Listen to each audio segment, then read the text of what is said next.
il renonce à cette charge, conscient, comme il l'a dit, de ses limites physiques. Mais cela veut dire que, il le dit d'ailleurs lui-même après avoir réfléchi avec ma conscience à bien des reprises. Ce qui veut dire qu'il s'est posé la question à plusieurs reprises depuis ces dernières années. Un affaiblissement physique qui n'est pas évident. J'ai été à Rome à plusieurs reprises ces derniers mois, au mois de septembre avec 35 évêques français pour la visite au pape et à ses successeurs. Je l'ai rencontré personnellement. Il revenait de Beyrouth, du voyage au Liban. Il était très fatigué, même épuisé.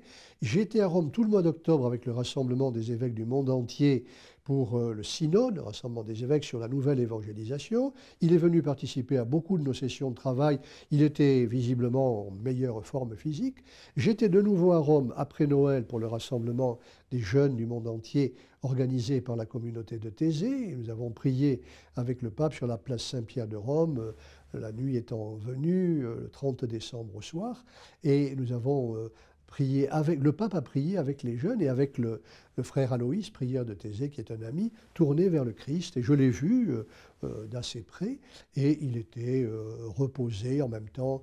On sentait qu'il a son âge. En tout cas, il a en conscience pris la décision que devant l'affaiblissement de ses forces physiques, et non pas intellectuelles, c'est très clair, pas intellectuelles, ni spirituelles, mais qu'il renonçait, qu'il allait continuer à vivre quelque part dans une abbaye, probablement, en priant et en s'abandonnant au Christ qu'il a servi depuis son enfance. On dit que c'est un très grand intellectuel, et c'est vrai, c'est un grand théologien, mais c'est en même temps un homme extrêmement sensible. Ceci se voit facilement.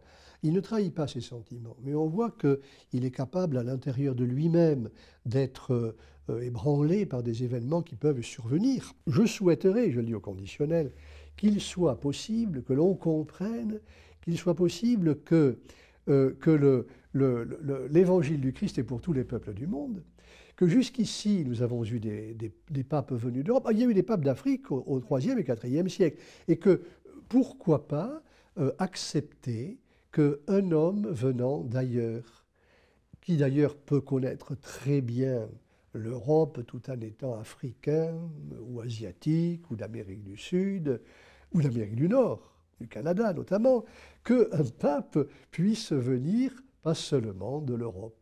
Nous verrons bien. Et je sais bien qu'il y a également une tradition qui fait que depuis des siècles, mais ça n'a pas été le cas dans les premiers siècles, il y avait beaucoup de papes orientaux, depuis des siècles, il y a la tradition d'un pape italien.